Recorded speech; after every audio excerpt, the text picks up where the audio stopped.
नमस्कार बच्चों, आज हम देखेंगे पाठ 14 सुभाषितानी। सुभाषितानी अर्थात जो मधुर वचन कहे गए हैं उसके बारे में हम देखेंगे श्लोक के रूप में। ये जो पूरा पाठ है इसमें श्लोक दिए गए हैं, अर्थात जिस प्रकार हम हिंदी में कविता पढ़ते हैं या दोहे पढ़ते हैं उसी प्रकार संस्कृत में जो कविताएं लिखी होती हैं उनको हम श्लोक के रूप में जानते हैं, है ना।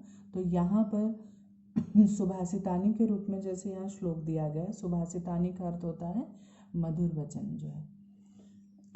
अब हम लोग देखेंगे श्लोक, उसका मैं हिंदी अनुवाद आपको करती जाऊंगी। न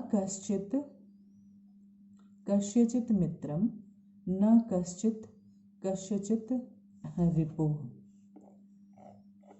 व्यवहारेण जायन्ते मित्राणि रिपवस्तथा। श्लोक में कहा गया है कि यहाँ कश्चित का मतलब मैं आपको बता दूं, कश्चित का मतलब होता है कोई और कस्यचित का मतलब होता है किसी का, है ना, कोई किसी का।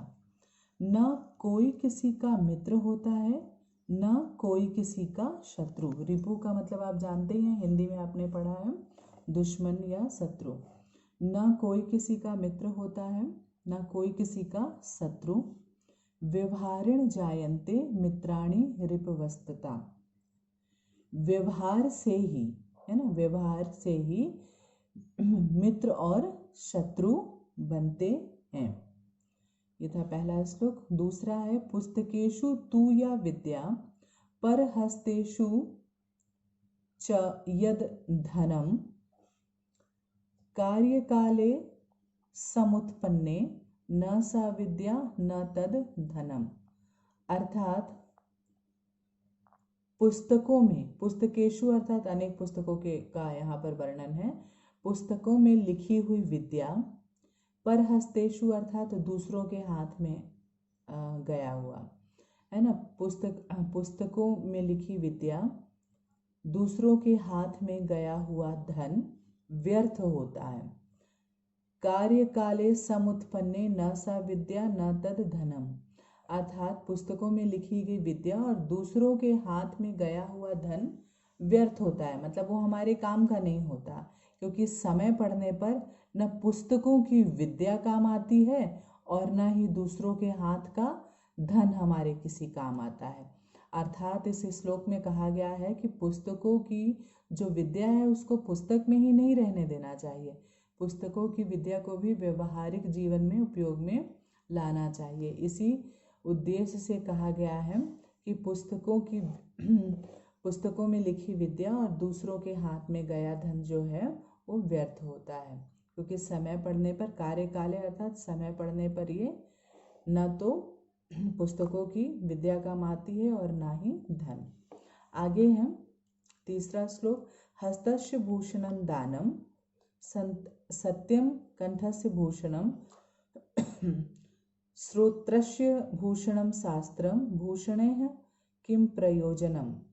अर्थात हाथ जो है, हाथ का जो आभूषण है, आभूषण अर्थात गहना, वास्तव में असली जो गहना है वो है हम जो है जो भी पहनते हैं, जो गहने जेवर, वो तो मात्र दिखावे के हैं, लेकिन यहाँ पर कवि जो हैं वो बता रहे हैं हम कि हाथ का आभूषण है दान, कंठ का आभूषण सत्यम कंठस्य आभूषण, अर्थात कंठ गले का, है ना, गले का आभूषण है सत्य, अर्थात सत्य बोलना ही। श्रोत्रस्य भूषणम शास्त्रम, कानों का आभूषण शास्त्र है। भूषण किम प्रयोजनम, तो फिर हमें अन्य आभूषणों की अर्थात गहने जेवर की क्या आवश्यकता है। अर्थात अगर हमारे हाथ है तो हमको दूसरों को दान देना चाहिए। अगर हमें गला मिला है, कंठ मिला है, तो हमको सत्य वचन बोलने चाहिए। कान मिले हैं तो हमें शास्त्रों का ज्ञान ग्रहण करना चाहिए। तो अगर ये सब चीज़ हम कर रहे हैं तो हमें अन्य दूसरे आभूषण अर्थात गहनों की आवश्यकता नहीं है। फिर अगला है माता शत्रुः पिता वैरी इन बालो न पाठितः न शोभते सभा मध्ये हंस मध्ये वको यथा। वह माता और पिता शत्रु हैं, है ना, वह माता और पिता बैरी हैं अर्थात शत्रु हैं, जो येन बालो न पाठिता, जो अपने बच्चे को नहीं पढ़ाते हैं। क्योंकि न शोभते सभा मध्य, है ना, क्योंकि वह बच्चा सभा में किसी सभा में उसी प्रकार शोभा नहीं देता, अर्थात सुंदर नहीं लगता, सुशोभित नहीं होता, जिस प्रकार हंस मध्य वको यथा, जिस प्रकार हंसों के बीच में बगुला जो है हंसों के बीच में बगुला जो है वो सुंदर नहीं दिखाई देता, सुशोभित नहीं दिखाई देता, उसी प्रकार जो है वह बालक भी जो पढ़ा लिखा नहीं है वह भी किसी सभा में सुशोभित नहीं होता। तो इसके लिए कौन जिम्मेदार है? माता और पिता। तो माता शत्रु पिता वैरी, है ना। किस लिए? येन बालो न पाठिता, जो अपने बच्चों को नहीं पढ़ाते हैं, क्योंकि वह किसी भी सभा में सुशोभित नहीं होता, जिस प्रकार हंसों के बीच में बगुला नहीं सुशोभित होता। आगे देखेंगे, 5वां श्लोक है, अष्टादशः पुराणेषु व्यासस्य वचनं द्वयं परोपकारः पुण्याय पापाय परपीडनम। अष्टादश मतलब 18 पुराणों में, जितने भी पुराण हैं उनकी संख्या दी गई है कि 18 पुराणों में व्यासस्य वचनम द्वयम, व्यास के 2 वचन ही प्रसिद्ध हैं।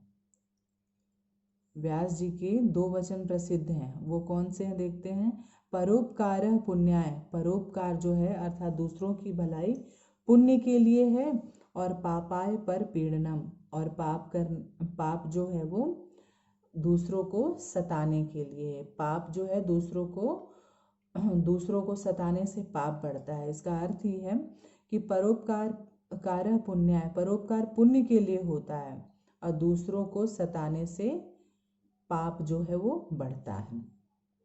अंत में देखेंगे, यस्य नास्ति स्वयं प्रज्ञा शास्त्रम तस्य करोति किम, लोचनाभ्यम विहीनस्य दर्पणः किम करिष्यति।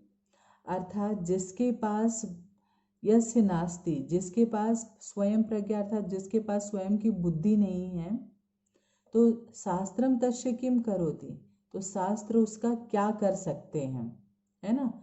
यह ठीक उसी प्रकार है जिस प्रकार अंधे व्यक्ति के लिए लोचनाभ्यम विहीनस्य, मतलब जिनकी आंखें नहीं हैं, जो आंखों से विहीन है, तो जिनके पास आंखें नहीं है उस व्यक्ति के लिए दर्पण किम करिष्यति, उसके लिए दर्पण जो है वो व्यर्थ है, उसके लिए दर्पण का क्या काम। तो ये था आपका श्लोक का अनुवाद, और इसके अगले वीडियो में हम लोग देखेंगे पाठ के जो एक्सरसाइज है वो मैं एक्सप्लेन करूँगी।